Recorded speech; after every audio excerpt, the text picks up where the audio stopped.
Hi, everyone. Welcome back to our channel, Faith by Grace. I'm Nadia. And I'm Brittany. And on this channel, we bring you our real life journeys with our faith based content. Guys, don't forget to like, comment, and subscribe and press that notification bell when we post our videos. Yes. So, in our last video, guys, just a quick recap. We finished speaking about when Brittany left high school and now she's on her own. And there is a lot that she experienced that I was not around for, and she had to go through it. So that's what we're here to share today. And there may be triggers for certain people, so please be aware. And I want you to also be aware that there are many hotlines out there and many resources to help with abuse. Under no circumstances should we take abuse from anyone. So please remember that. Amen. My journey after leaving the house. I know for sure once I left home, once I decided like I'm not going back, even after you told your friend to tell me, like, tell Brittany she's always welcome to come back home. I was like, yeah, I'm not. I was like, yeah, I'm never going back to her house. I'm never living with this lady. This is my time to be free and spread my wings. I'll just figure it out. I didn't have really anywhere to live after that. The friend hiked up on me literally on my birthday. I didn't even wait the day after. On my birthday, she was like, this is what it's going to be. Left, came back, and then she hiked it up more. And I was like, yeah, I got to go. I was only working at Payless, making like $8.75 an hour or $8.50, so it wasn't gonna work. But I can honestly say is like when I left is when like I stepped into the world. So I was in the devil's territory to me 100%, and under a man's wing, someone I thought I loved and loved me, but it ended up being really toxic, very toxic situation that I can gladly say, glory be to God, I can sit here and talk about now. That's a testimony Mm-hmm. within itself. That's It a is. stepping stone within itself, because first coming home after that situation, I didn't, as you say, I didn't know how messed up and broken I was. I was Yeah. broken. And only God could pick up the pieces and put me back together to where I am now. So as I talk about my journey, it does involve a lot of abuse, mental, physical, verbal, you know. Um, I don't know. Well, I didn't know about the abuse because I'm not sure if I shared it. When she came home,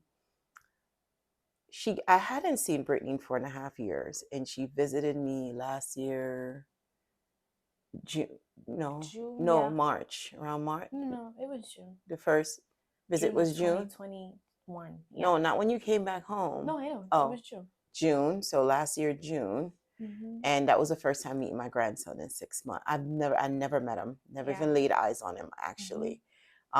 It's so funny because I had a friend that wanted to show me the picture. I'm like, nope, she doesn't want me to see, so that's okay. You don't have to share that because it's her request. I just prayed over my grandson. I was praying over him the moment I heard about him. So she I met my grandson, and am I supposed to be totally You transparent? can be as transparent as possible. So I met my This is all part of grandson, the journey. but when they both came, and you must realize how I raised my daughter. Like, Mm-hmm. the daughter that left my house was not a daughter that drank. Um, I mean, she would taste, like, if kids are always curious. She would taste some of my wine if I'm drinking it, or my little wine coolers, like stuff like that, because I'm not a heavy drinker either. And she was that kind of kid. Definitely no kind of drugs. Like, Mm-hmm. she was just not that kind of kid. There was no interest, so it was just, so she came back kind of like the total opposite. She, as a matter of fact, when I first saw her, they were both high. And that was a red flag to me because she was, well, high with marijuana. um and I saw it, but the mom in me had to, like, back up and skedaddle in the corner, even though it wanted to lecture her almost immediately and say, well, I never raised you like this. What are you doing? You have the baby, and I could see it. So I remember commenting on it to the young man because he was like, Trish, if she was this level high, he was this level high. And I never knew him to be that kid either, because he was not that kid. He was into sports. He was a football little fanatic on the team, and he played his football throughout high school. So he was always a what I saw. I don't know when they started smoking this weed, and I don't care what drug it is, guys. There's gateways. They're all gateways. So I remember observing them, and I had made food because I was trying to make peace at this point. At this point, the worst had already happened, my worst fear. My daughter left home. She got caught up with the boy, but she had a baby. But then I learned, okay, well, then the baby doesn't, I know. I was also a young mom. I was 21 when I had my first kid. I didn't want that for her because the struggle is real for every single mama out there. And I had to bite down my opinions in that moment and just welcome my daughter home with him. If she's going to be with him, is something I had to adapt to, because I knew from my personal experience with their dad, my mom just had to deal with it. Like also, and I kind of became my mom because I understood why she was so accepting, even though it was killing her inside. She just, because she didn't want any more divide. Talk about your child repeating your life. She kind of did. So, like I go back to the story when she came back in the house. She came in the house that day, totally high. He left. He didn't stay long. He ate a plate of food and then he left to go do whatever. And she was with me with the baby. Her brother wasn't home. Her brother had left because, you know, they had animosity. Like she was not speaking to her younger brother. And that really hurt him. And he didn't want to be home because he didn't want to make her feel uncomfortable. And it grieved me because then I'm like, man, you can't see your nephew. And I agreed. I said, okay, well, I understand how you feel. And I understand, you know, because we didn't want to trigger her. We were trying to, finally, we were here where she was receptive, because we've made a couple of attempts before and it was like 2-second reception and totally rejection. So it was just like, okay, we're just gonna do teeny tiny baby steps. And with that, she came, and like I said, he ate, he left, and we were just sitting on the couch, and I was just so glad to meet my grandson. And let me tell you, instant bond with me and my grandson. I mean, instant. I didn't even know he was the kind of baby that didn't go to anyone, because the way he reacted with me, didn't know that, because it was just an instant bond. And I saw, you know, she was here. And then at one point she started getting really sick. I cooked, she ate a little, and then she was like, I don't know why I'm feeling like this. I'm not feeling good. By that time the young man had come back. He wasn't back Oh the yeah, first he time, wasn't like, back because for I a was making while. her tea and all of that. But by the time he came back, she was like standing. I just remember I was at the sink washing the dishes and talking to her, and she had the tea, and she's just standing there, and then she just outright fainted. Boom. Like she dropped like a log, like boom.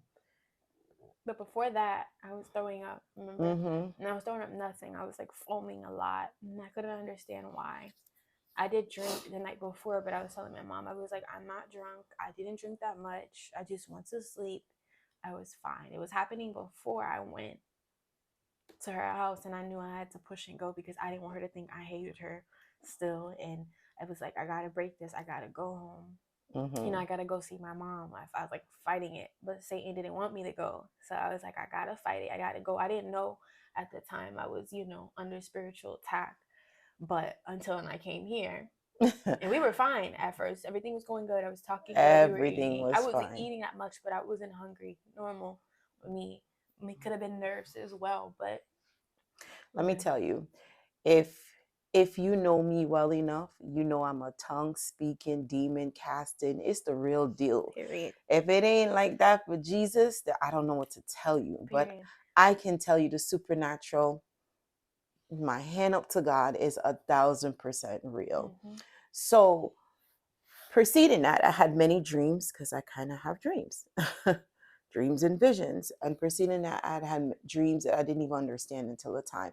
But even when she was in front of me and she fainted out, I didn't realize that it was spiritual. I didn't realize that it was demonic. Yeah, that's where we're gonna go, because I only tell the truth on this channel, that God gave us the ability to cast out and conquer demons. So yeah, she passed out, and I how it happened was she started mumbling. It was really weird. It wasn't a seizure, it was nothing. And then it dawned on me what was happening. I didn't do anything. I just kept calm, and I just knew what was going on. And it was, at that time the boy was present. And the boy was present. And when you build your relationship with God, guys, the Holy Spirit is going to tell you when to do something and when not to do something. Right.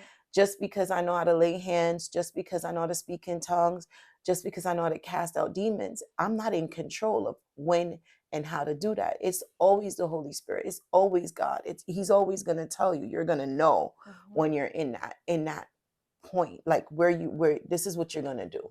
And so God gave me such a spirit of calmness in that moment. It was just like the young man was at the table, and when she fell over, he laughed. He's like, "What is wrong with you?" But now, when I heard the language coming out of her, because it's familiar, that's another story for another day. And I realized, okay, so this is what I'm up against. I didn't do anything. I did not do anything. I just prayed silently, and I just lifted her up, and I gave her tea, and then she popped back and she's like, "Oh, I don't know what's wrong, Mom. I was fine. I promise you I'm not drunk." But I knew she wasn't drunk. Yeah. She was high, but not high enough where she was incoherent. All right. I was very much coherent. She was just like, yeah, I'm Jamaican. I'm many people smoke weed around me in my life. It wasn't like she was like tripping. It's nothing like that. I'm not really a weed girl. I don't like the smell of weed, so whatever. Relaxed. That was right. Really what they did. So right, Jamaican would say she'd irie. And she was just, I didn't say anything. We picked her up off the floor, and I saw that she was coherent. I saw that she was fine. She was talking to me still, and they left, and I prayed all the way that they got there safe. And because at some point, guys, as parents, we have to let go. When you truly let go and give it to God, you can't hold on to these kids. You can't control their life. You can't make the decisions for them.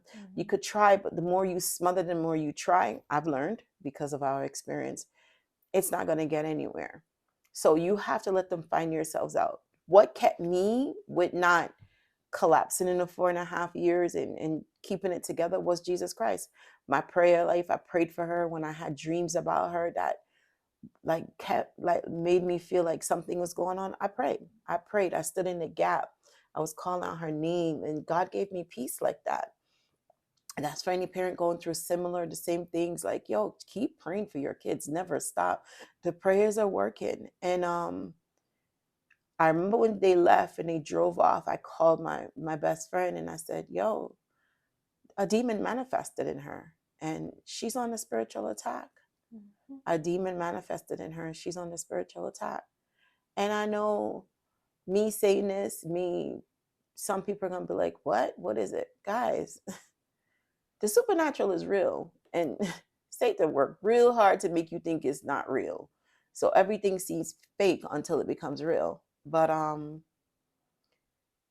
from that, I thought, okay, everything was good. We started talking. She went back to New York, and we were talking almost every day on the phone. She called me for everything, and it was just like no relationship to boom, relationship. It was just so, I thought, and I was so guarded because I didn't want to say anything that would offend her. So I never discussed this with her at the time. I never said, "Oh, Brittany, I think your demon manifested. Do you remember that time?" I never even touched it. I just said it to my best friend, and I went to God. I went to God about it. And that was it. And because it wasn't time. And when she went back to New York, we were just talking every day. Like, I remember once she and mind you, she wasn't getting high every day in New York. That was not what was happening, because she lived in her grandma's house. And I remember one time the baby rolled off the bed, like things that the baby would do, and she was crying, "Mom, help me!" I mean, typical things. Like That's she's when the he started first time, moving. Mom. Yeah. I used to So, just but this lay him was, there and and he used to just yeah, stay still, and I went into the yeah. kitchen and So then I the hear growing boom. pains of a Oh my baby, gosh. growing pain. One minute he would lay Nearly like a log in the died. bed, and the next minute, you guys know, all the mamas out there, and even some dads, you know what it is with the babies. You can't predict them really, Mm-hmm. and so that's how a relationship started. Yeah. Well, Coming back together, and I guess she was just ready. She had to be ready. like, I get what you're saying. So let's rewind from the beginning with my story so people can understand. Um, Everything started, moved out 2017, stayed with, I had to move out of that lady's house, had nowhere to go. I stayed with the boy I was dating at the time's friend for about a month until him and his family got his place. They got their place.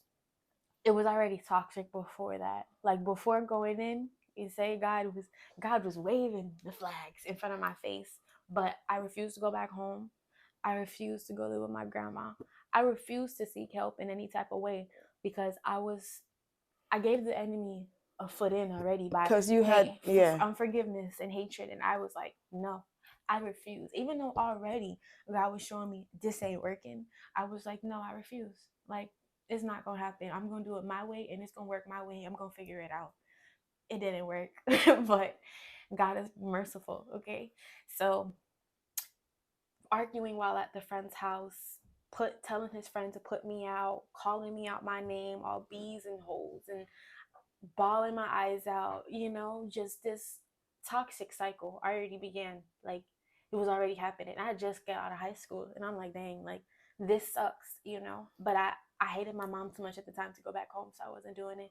Just like, and I loved too much because that's why the Bible talks about not having sex before marriage. You never understand it now until now that I'm older and I look back and I'm like, God, he knows exactly what he's talking about. Because of that, I couldn't break the soul tie. Like the bond was there and I didn't want to leave.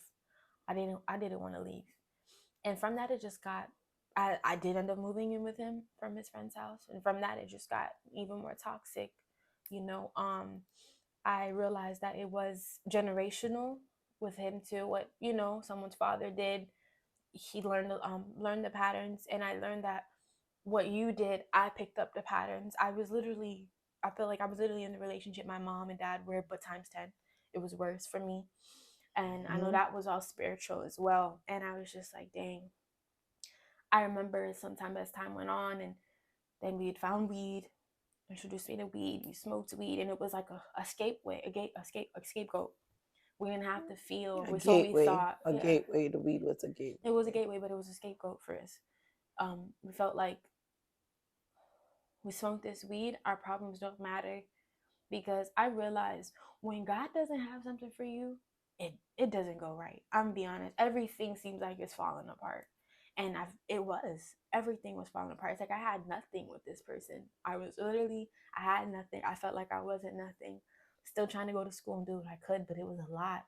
I was depressed, oppressed. I was suicidal. It was bad. So smoking, we smoke like 3-4 times a day. We do Uber. It was such an addiction. Do Uber Eats to have money. We had no money. Get $20. We go $20, $40. Go buy food and get more weed. And then it would just be the unhealthy pattern. That is an addiction, guys, because a lot of people are like, weed is not. Yeah, it's real it deal. was the unhealthy pattern.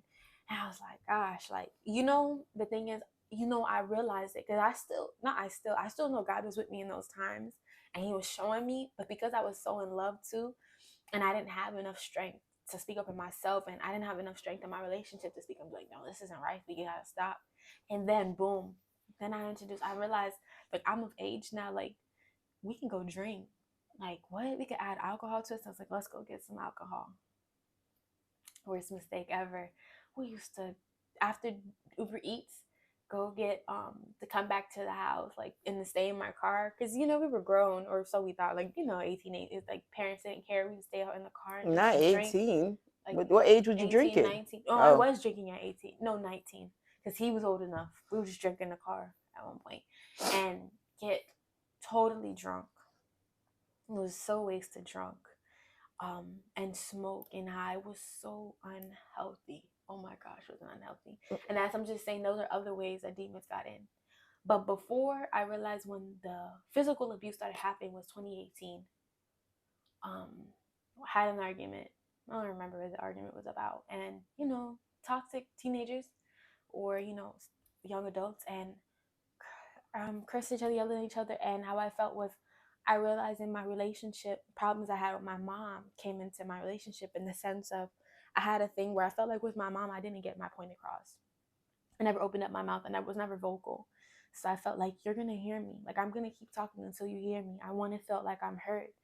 So I guess I just kept talking, talking, talking. And all I know is, like, a hand came across my face. He smacked me in my face. And I was shocked. I was in utter shocked. He left out the room, went to the other room. I ran out the house. I went around the corner to Walmart. And I was just sitting there analyzing. And I was just like, I remember saying, God, what am I doing? Like, I know I need to leave. But I didn't. Then the text came, and, oh, I'm so sorry. I'll never do that again. I don't know what came over me. And then your heart, because that's already there. I felt like I already had nobody, I already had nothing. I was already on my own. Where do I go now? Like, how do I go back home saying, I put his hands on me? Everything that my mom was saying was already starting to surface. And I was like, dang. Went back, put my hands on him. I was like, oh my God, I can't believe you did that. But still stayed with him. And toxicity kept happening. So you put your hands on him when you went back? After, yeah, I hit him. I was like, I can't believe you hit me. You'll ever put your hands on me again? But I didn't do anything. It was still wrong, but it didn't do anything. So I thought I was this big bad, oh, I hit him back. No, I was just broken, because I felt like, dang, exactly what I used to say, like, or I see my mom go through, or I used to be like, dang, I would never go through that. Or, you hear about things, you used to see things on TV, and I remember, like, they're just grieving we even had friends in our life that went through seeing that. a man put their hands on a woman, and I was like, oh, that'll never be me. Why doesn't she have the strength to leave? You can't talk about anything until you're in it. And because I had no strength, and because I wasn't following the Lord, and I said, I lose all these doorways. It was what it was. There was no coming out of it. At least that's what I thought, Then I realized the abuse started to pick up more and more after, like, oh, I never do that again, to maybe get hit another time. Or we had a situation where it spit on me, busted my lip. There's so much stuff, glory be to God, choked me out. It was a lot. And I remember one time, specifically, we got drunk. Yeah, we got drunk. We were going through something. You're young, cheating, the back and forth, sleeping with other people. When we were upset, we'd break up temporarily, just toxic stuff. And I remember this particular person finding out that one time, I think, he called my dad and was like, yo, you need to come get your daughter. Your daughter can't stay here. Blah, blah, blah. I'm packing her stuff. She got to go. My dad was just like, oh, because my dad knew the toxic behaviors with, as you guys were young, he thought it was like, oh, that's what we're going through. But it wasn't okay. It's never okay. Like, it's just sad that we're in that mindset. His dad, because your dad exhibited those. See, this is why I believe in generational curses and bringing in, like, that old baggage, because her dad reacted the exact same way. What my daughter is telling you is, her story is so familiar that it just hurts a different kind of way. I can't even tell you guys how much it hurt. But because I went through it with her dad, and I pointedly left her dad for that reason. But she already saw it, a little pieces of it. Maybe not as drastic as that, but the teenage foolery, or thinking you're grown when you're not. You don't even know nothing about life. I went through that with her dad, because her dad also have his own problems with drinking. So that is something I went through. And I can tell you, the first moment, I think I was 19, and I'll never forget when her dad slapped me in my face. Like, it's so similar that it's like eerie. But I believe in God, so I am an overcomer, and so is she. But I remember that slap too, because it was from, oh, I found my first boyfriend. I'm so in love. Oh my gosh, like, he's the one. And I remember I was late to come to her dad. I was late because my friend at the time her son was in the hospital, and I met her on Jamaica Avenue. If you know New York, you know New York, at Jamaica Hospital. And I went to the I went to take some stuff to her clothes and her stuff for the baby because they were staying in the hospital. And when I got to him late. And I remember he took me to this school that we could talk. And I remember that hand in my face. And I remember that moment of shock. I remember that moment of shock. And as even though I had a fighting spirit and I knew I shouldn't do that, I shouldn't have accepted that, I stood there frozen. Like how could this person that I love so much, or that he says he loves me so much, how could he do that to me in that moment? And like I just stood there. And man, now the person I am now, I'd have pushed him off them doggone stairs. But the person I was then, I was a broken girl seeking love. You know, I don't even think, did you ever know that story? I don't even think my daughter knew that story. And I'm like, maybe I should have told her. But whether I told her or not, I don't think it would have really made a It difference. wouldn't really make the difference. I already seen what I seen. You know, it was like you said, with generational curse. I was weak. I was felt like I was you in my relationship, and you know, vice versa. And the very thing, let me tell you guys, the very thing you think you hate, like, you know, when you look at people and be like, oh, I don't know how she would do that. I don't know. Because then a little synopsis of my life, my birth mom was for years with an alcoholic. And I didn't grow up in Jamaica because I was adopted by my aunt. Like, you know, that was my mom. Like, so I didn't grow up. I just remember a little piece when I was a little girl. I must have came to America when I was 5. And I remember going back when I was maybe around 11. You know, my aunt sent me back to live with my birth mom briefly, and I was staying there. I remember observing the abuse, and I remember thinking she was so weak. Like, how could she be so weak? How could she take this? I remember hating my stepfather at moments, you know, and now that I understand, you know, of course I don't hate my stepfather because there was good to him, even in all that. He was broken too. He was a broken man himself. But I remember being so young and just despising. And the very thing I despised and thought, how could you do that? You should know better, is the very thing I subconsciously picked up. I also had an alcoholic.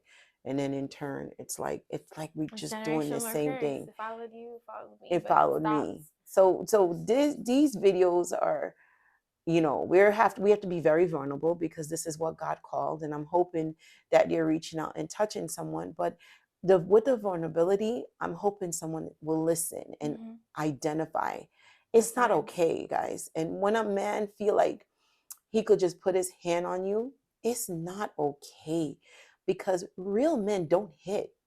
Women don't hit. Put it like that. I'm not gonna hit no man, and I don't want nobody hitting my son. I have one of each. You understand? I don't want any woman putting their hand on my son, and I definitely don't feel like I'm at, none of it is good.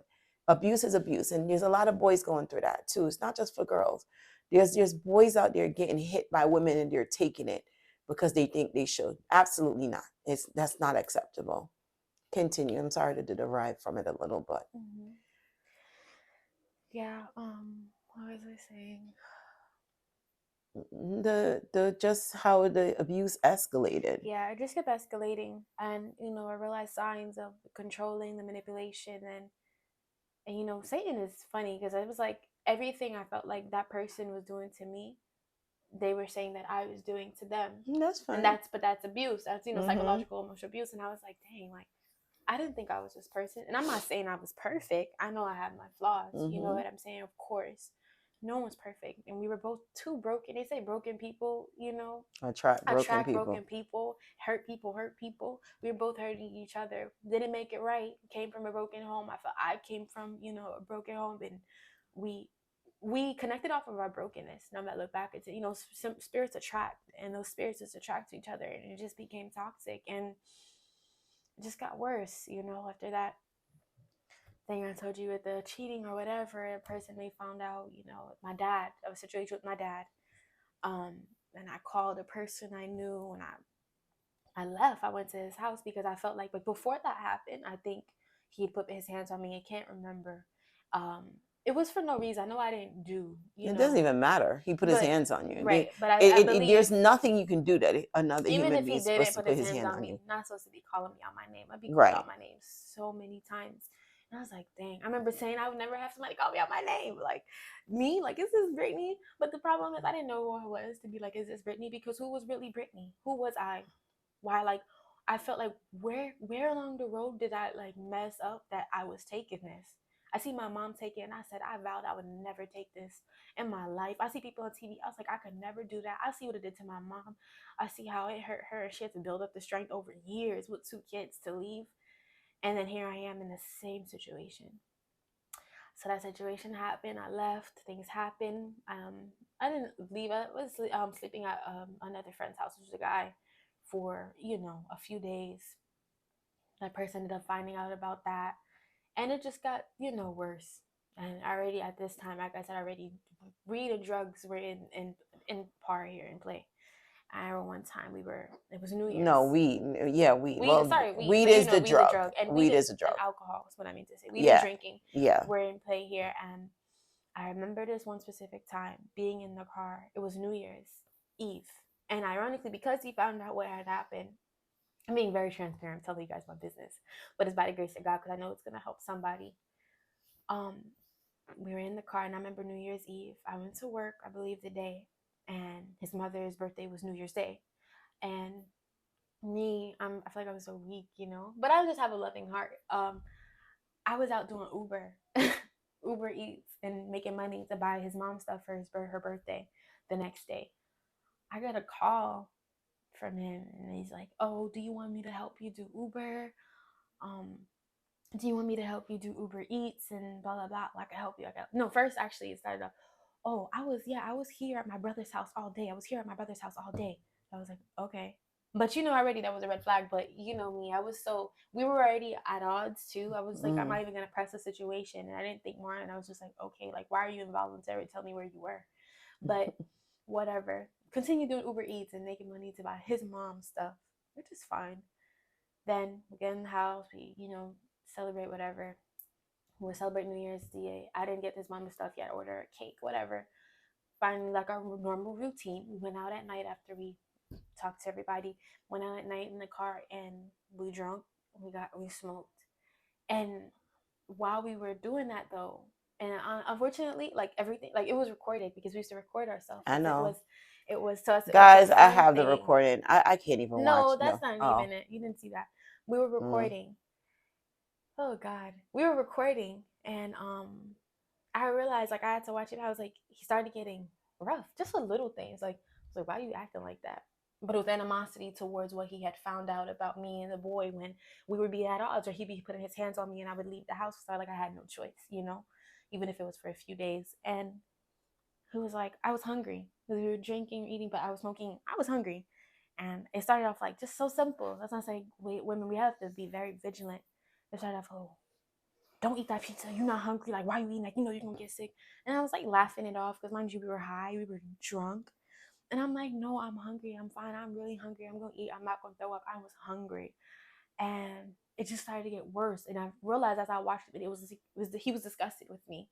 But that was all the backstory stuff. And then the spirits came out in us because we were angry. We gave those spirits, we fed those demons. Not it's like we fed those demons, and they were just manifesting without me even realizing. And he got to get nasty over just that. And I don't know how or where it went left, but it went left. I just remember, and I knew we were drunk to the point of just like didn't make any sense how drunk we were. I could smile now because I look at where God has brought me. And boy, my God, he's a faithful God. Because I remember being in that car and just getting out, and I had a scratch on my neck, like white meat. And I think I remember being running down to the end of the street, that block, running down to the end of the block. I think I said something to upset him because we were looking for my keys. Lost my keys because we were arguing in a car. You could see the pictures of us arguing, the whatever. He cut the camera off, and I'm like, I don't even know when this turned left. And I remember saying something, and because he was being very nasty, we were both drunk, and I said, that's why I did such and such. And I remember, I think he pulled my like hair so hard my wig came off, and he slapped me. And we were outside, and then he threw back in my face after that. That's why I slept with so and so. I was just like, okay. And I just remember being on the floor in the grass in the middle of the street, like 2, 3 o'clock in the morning, bawling my eyes out. And I was just like, dang. And I'm running back in the house and just like, how did I get here? Looking at myself in the mirror, I even have a video where I recorded myself, and I was like, yeah, he just hit me again. This isn't this. Crying, broken. And what did I do? I stayed. The next morning, not even actually, I went to sleep, and I think I slept in my car, locked him out, tried to beat him, because when they know they do wrong, they come back, or they say, oh, I'm sorry, open up the door, oh, da, da, da. I left, like, just the manipulation. I left this, I need this in the car, I need that, give me this and that, it's little stuff. And then finally we were so drunk, he went in the house, I stayed in the car and slept the night. Still, mind you, still looking for the key, can't find the key to my car. Wake up early in the morning and realize, gosh, oh my gosh, like what just happened last night? Still gotta look for this key. So we're looking for the key. Neighbors is helping us look for the key. Whole time we were so drunk, key is right in the middle of the dash thing. Whatever. Mind you, the day was his mom's birthday. And go upstairs. Never let his family know what's going on, but they knew what was up as well. But it's fine. Went upstairs. I remember same manipulating spirit. Oh, I'm so sorry. I have a problem. Please, I have a problem. I'm just like my dad. Forgive me. Here, take the phone. Here, call the cops. Even dialed the cops' number. I tell you, dial the cops' number. Here, take the phone, please. I don't deserve to be here. I'm just like my dad. Like mental breakdown. What does the broken me do? Goes and comfort the person that just beat me. Okay, wig, like when I tell you ripped off my wig to the point where I had scabs and stuff. I'm not talking about you just like scabs. And I'm over here comforting this person. Then I feel like, wait, did I want to comfort him at first because something else happened and transpired? And I was like, no, don't worry about it. And then I have this thing where I just shut down. My mom know, like, I have a thing where I just shut down when stuff is too much. I just hung up the phone. I didn't want the police to be involved. I didn't want them showing up at this house on New Year's Day or his mom's birthday. No one knows what's going on today. They know certain instances, but no one knew what was going on that day. And then, because I was ignoring that person, mind you, he was just pleading to me. I get choked out to the point where I pass out. In the same moment? In the same moment. And I'm like, dang. As a mother, guys, this is not easy to listen to, but I don't really I'm listening. I'm just saying this. Yeah, something she showed me certain videos. I guess she didn't show me that really, because I just, God has preserved. Okay. Yeah. God has taken me where I am. I've also learned to deal with my temper, and I've also understood that it's so supernatural. Like, yes. This is all spiritual warfare. Like I listen to people like Isaiah Salvador, Marcus Rogers, Alexander Pagani. I listen to people like that, and then they do great teachings on spiritual warfare, and we're at war. Like, we're at war, guys. Every day. Like, my daughter basically repeated a lot of my story. I could tell you incidences that are so coincidental with her own dad, we have to stay vigilant. There has to be a bigger comforter than this world. This world gives you no comfort. I'm not even going to say I hate this young man. I did at first, but then I forgive him. I truly and honestly forgive him, because he's just as broken, very broken young man, but had great potential. And I just think one day, if he really changes his life and really work on who he is, he'll have wonderful potential. Because, I have a son also, and I don't know. I pray all the time, and I thank God he's not that person. But maybe if he didn't know God, maybe if he wasn't out in the world, like maybe I don't know.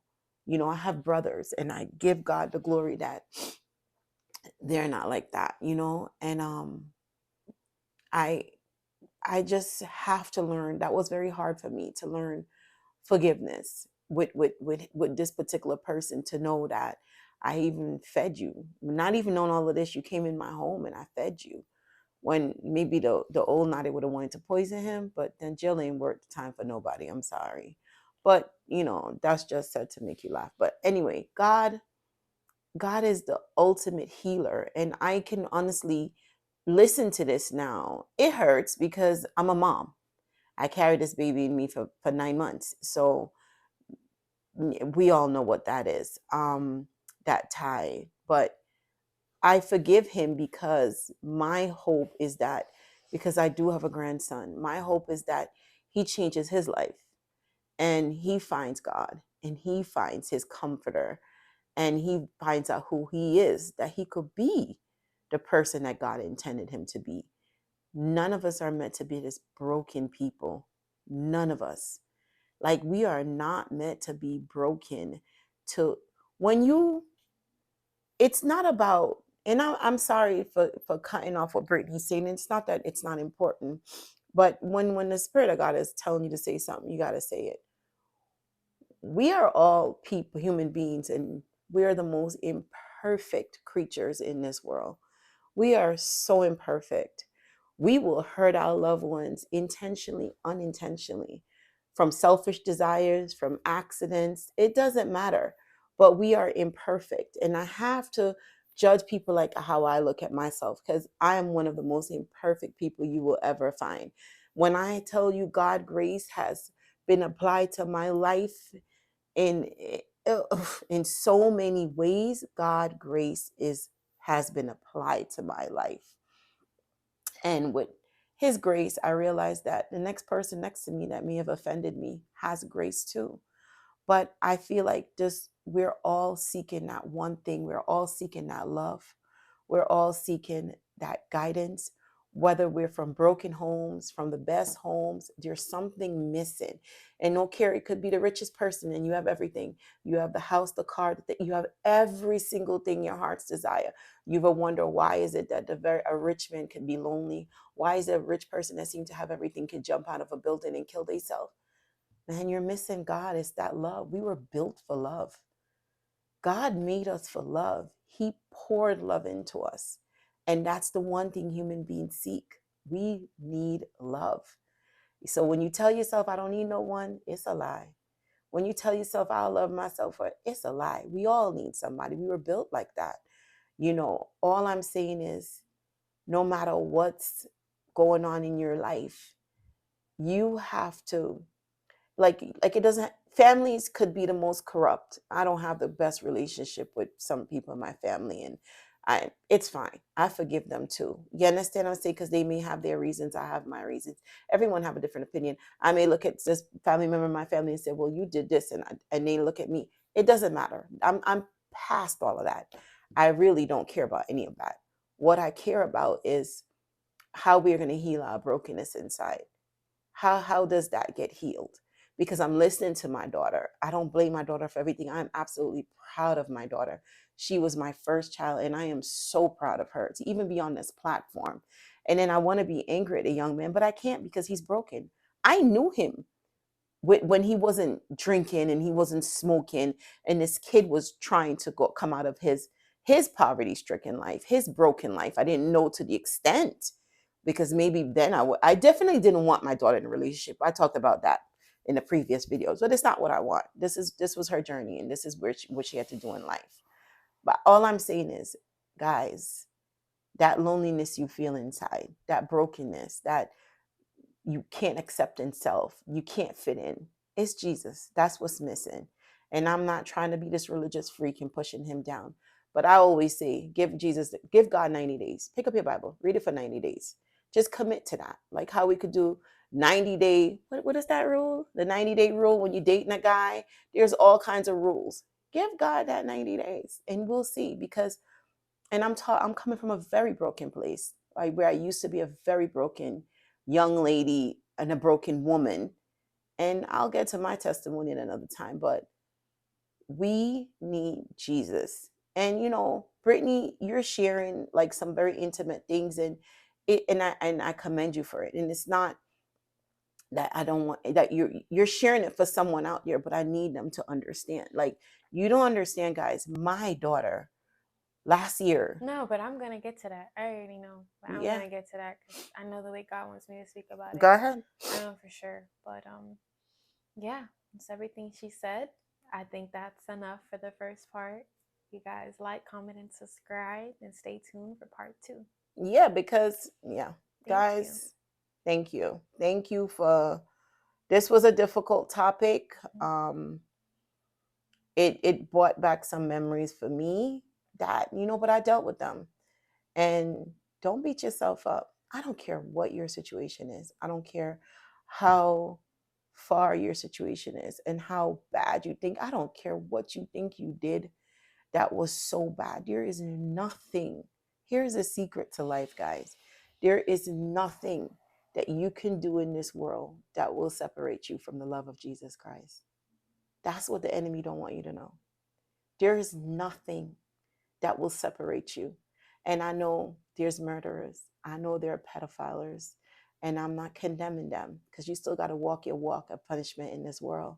But there's nothing that can separate you from the love of Christ when you're seeking Him. When you truly just say, God, it don't have to be no fanciful prayer. God, I don't know what to do. Are you real? Help me.